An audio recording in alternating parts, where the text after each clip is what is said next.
أهلا بكم معي في الحلقة الثالثة عشرة من برنامج سينما وكريم، والتي سأخصصها لقراءة في فيلم تومبوكتو للمخرج الموريتاني عبد الله سيساكو.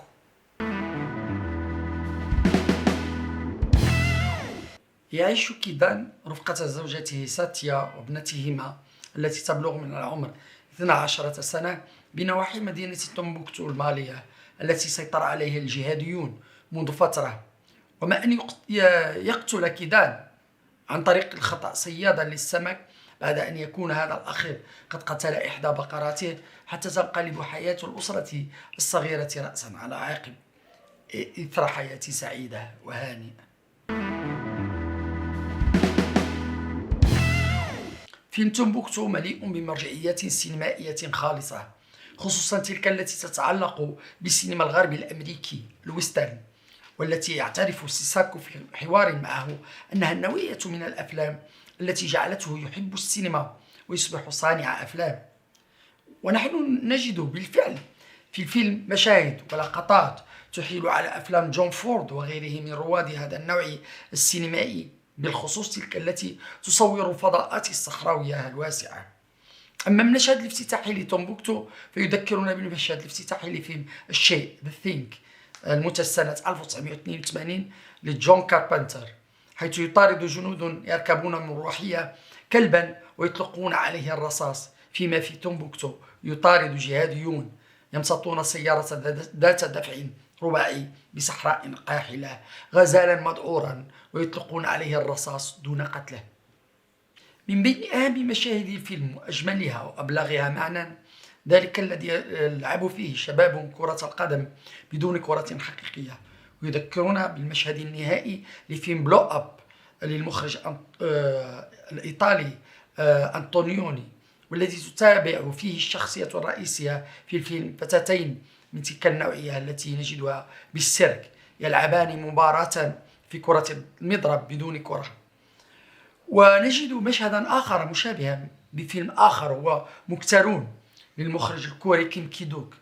حينما يزج بالبطل في زنزانة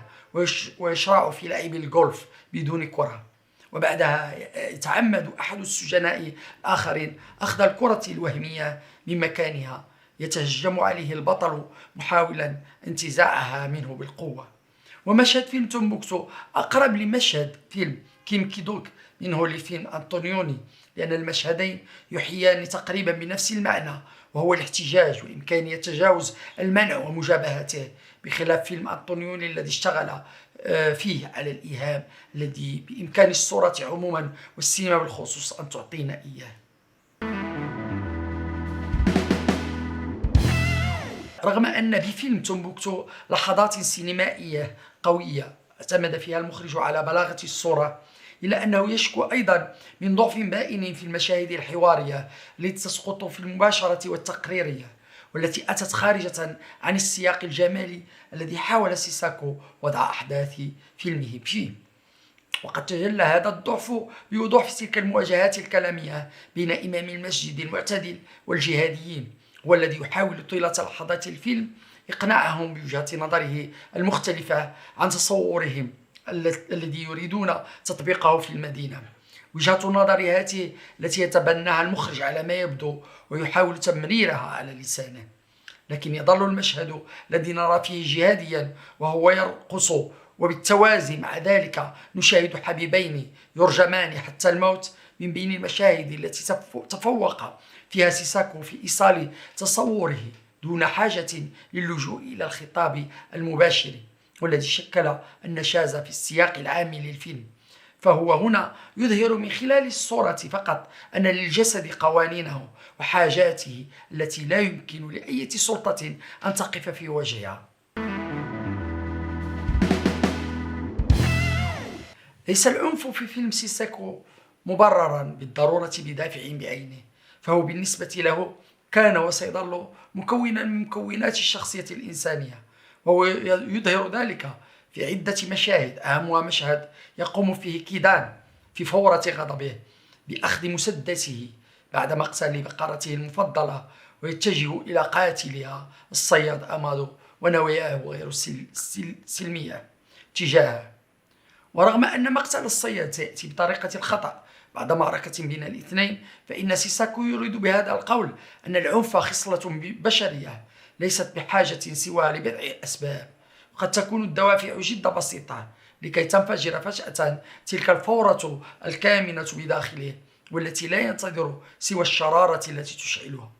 وهو حينما يعالج أفكارا من مثل هذه النوعية بلغة بصرية بشكل مستتر وغير مباشر يكون في قمة إبداعه، لكن حينما يريد تناول تيمات آنية تتعلق بالسياسة وعلاقتها بالدين على سبيل الخصوص يسقط في المباشرة والتبسيطية. ونحن نشاهد فيلم تومبوكتو نتذكر مخرجا كسام بيكيمبا الذي كانت تيمة العنف هي التيمة المركزية في أغلب أفلامه، ليس فقط تلك التي تنتمي لنوعية الويسترن، لكن أيضا أفلامه الأخرى التي تنقلب فيها حتى تلك الشخوص التي كنا نظنها مسالمة لتصبح تحت ضغط ظرف ما أو نتيجة تعرضها لاستفزازات لتصبح أكثر عنفا ودموية من الشخصيات التي تقدم لنا في البدء على أنها عنيفة. ويمكن هنا استحضار فيلم كلاب من قش سنة 1971، حيث ينقلب الزوج المسالم والذي يبدو أول الأمر أقرب منه للشخصية السلبية الجبانة والتي يؤديها داستين هوفمان باقتدار ليفاجئنا بردود فعله الجد عنيفة. سيساكو يراهن أيضا على ما هو جميل ومشرق في الإنسان، فجميع شخوصه تتأرجح بين ثنائية الخير والشر، وتظل أغلبها تائهة في المنطقة الرمادية متشبثة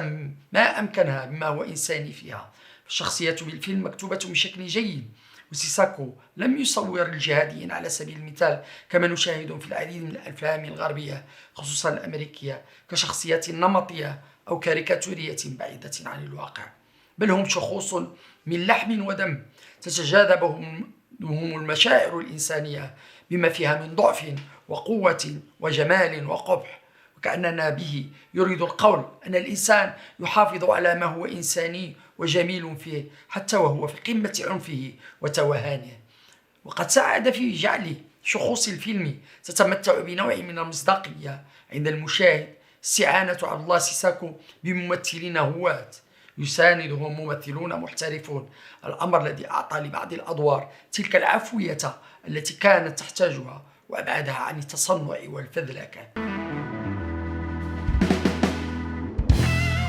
يبدو فيلم تومبوكتو وكأنه موجه للعين الغربية أكثر من كونه مصنوعا لجمهور عربي، ولمسألة الإنتاج المشترك دور في هذا الاختيار هي التي ظلت تشكل باستمرار مشكلا يكبل حرية المخرجين في بلدان المغرب الكبير على الخصوص، ويجعل بعضهم يقوم بتنازلات بشكل من الأشكال. يمكن إدخال فيلم تومبوكتو ذو الإنتاج المشترك الفرنسي الموريتاني في هذا السياق. إن نجد أنفسنا مدفوعين للتساؤل: هل كل ما نراه بالفيلم هو فقط الرؤية الفنية للمخرج؟ وهل أنه لم يتنازل للجهة المدعمة ولم يرضخ لتصوراتها السياسية على الخصوص ولو جزئيا؟ إذ أننا لن نملك أنفسنا ونحن نشاهد هذا الفيلم بمقارنة ما نراه بالنظرة الفرنسية الرسمية للصراع في مالي، الذي كان طبعا هي التي تورطت في مستنقعه آنذاك.